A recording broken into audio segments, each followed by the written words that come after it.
From AccuWeather.com, this is AccuWeather Daily, a brief host-read article. It's weather news in a nutshell.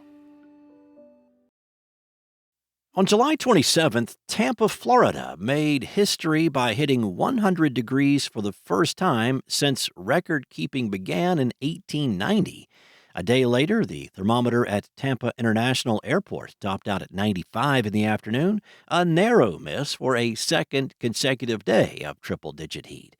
For northern dwellers who dream of sunshine and beaches in the dead of winter, and even Floridians who boast about their heat hardiness, the fact that a Florida city had never officially reached 100 came as a bit of a surprise. Now, part of the reason for Tampa's atypical leap across the century mark is due to wind direction. AccuWeather's Alan Reppert said that for Tampa's scorcher, winds came out of the north and the northeast, bringing dry air off the land with no cooling onshore breezes from the water. That's what helped to keep the air warmer and not allow it to get any cooling from the water. Now, this year, just about every state in the continental U.S. has recorded a temperature over 100 degrees at a weather station. The exceptions are Wisconsin, Michigan, Vermont, Illinois, Indiana, and Ohio. So why do some places like Phoenix and El Paso rack up so many days in triple digits, while others like Tampa or San Francisco barely hit that mark at all?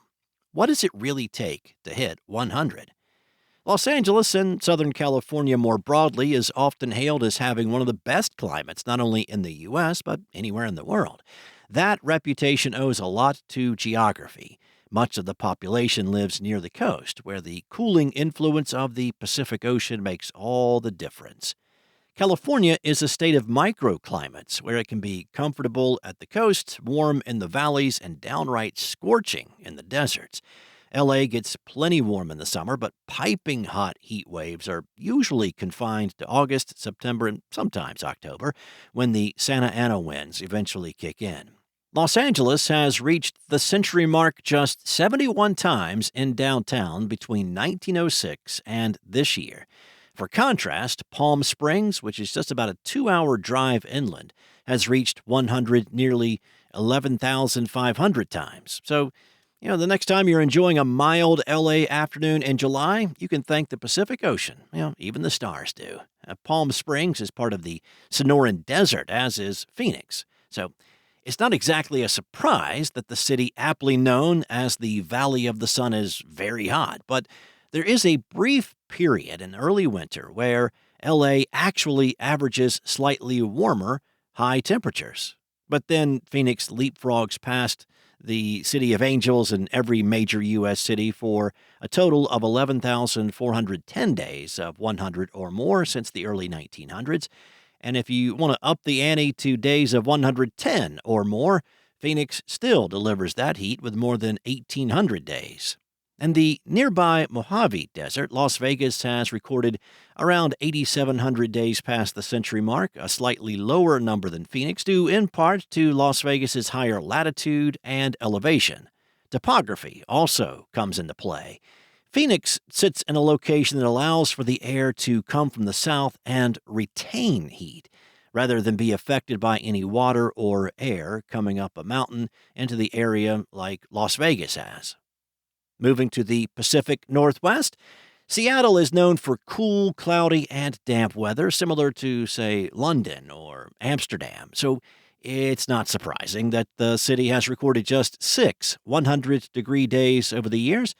However, just a 2-hour drive to the east across the Cascade Mountains, well, there's a very different story waiting there. The town of Yakima has logged a scorching 595 triple-digit days, which was a striking example of the dramatic climate shifts that define the West Coast. Back in 2015 alone, Yakima experienced 24 days at or above 100. How about the Hawaiian Islands?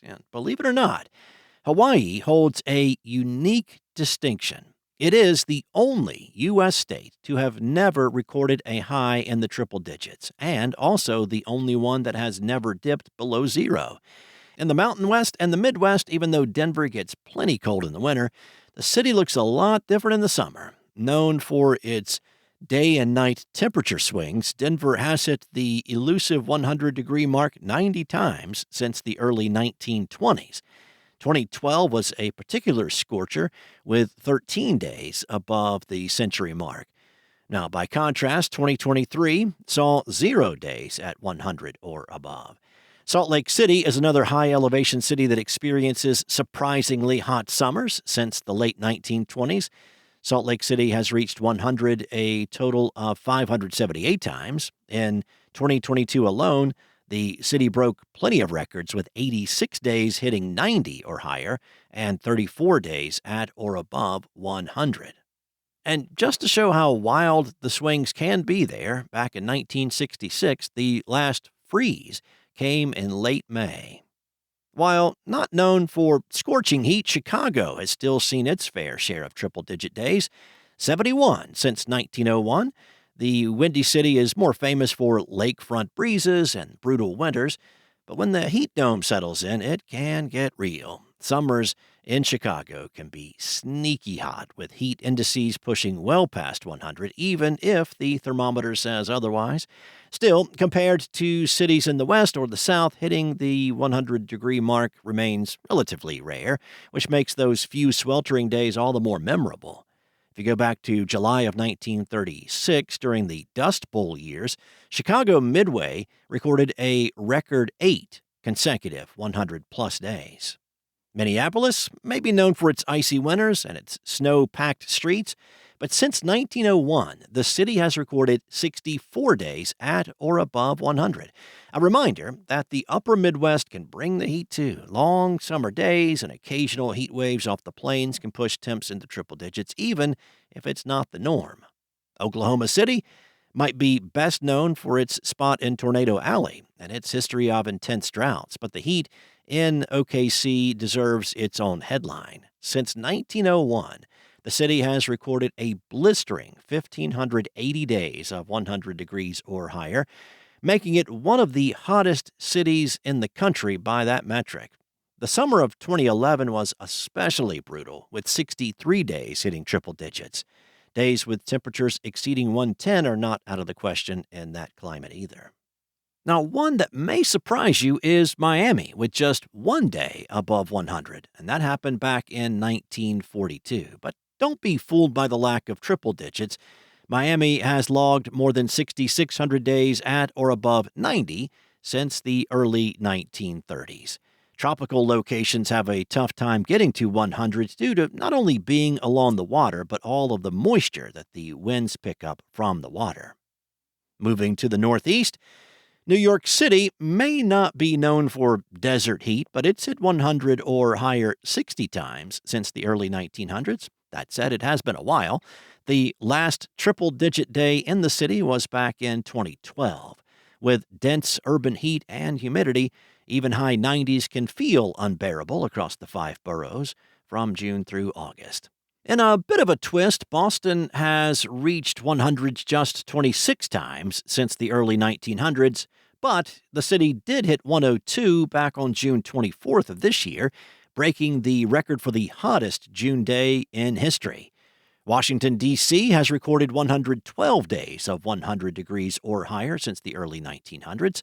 Summers there are notoriously hot and humid, and when the temperature spikes, the swampy nickname starts to feel a little bit too on point. Rounding out the Northeast corridor, Philadelphia has logged 62 days of 100-degree heat since the early 1900s. Now, while not known for extreme high temperatures, Philly has seen its share of scorching milestones, especially during historic heat waves like those back in 1988, the most 100-degree days in a year with 5, and 2011, which recorded the highest low on July 23rd of 83 degrees. So you might wonder how Chicago was able to leapfrog past, say, New York City and Philly when it comes to 100-degree days. Well, Reppert explains that Philly, much like New York City, can be influenced by the water nearby, and any south or east wind direction can bring much cooler air off the Atlantic, which normally peaks in the lower 70s near both of the cities. In Chicago, winds from the south or the west come off the land and can be much, much warmer. That's all for now. You can find regional forecasts and science-based articles at AccuWeather.com. And for your local forecast at your fingertips, which also includes a hurricane tracker, download the AccuWeather app. Enjoy the rest of your day. Be safe. I'll be back tomorrow with more from AccuWeather.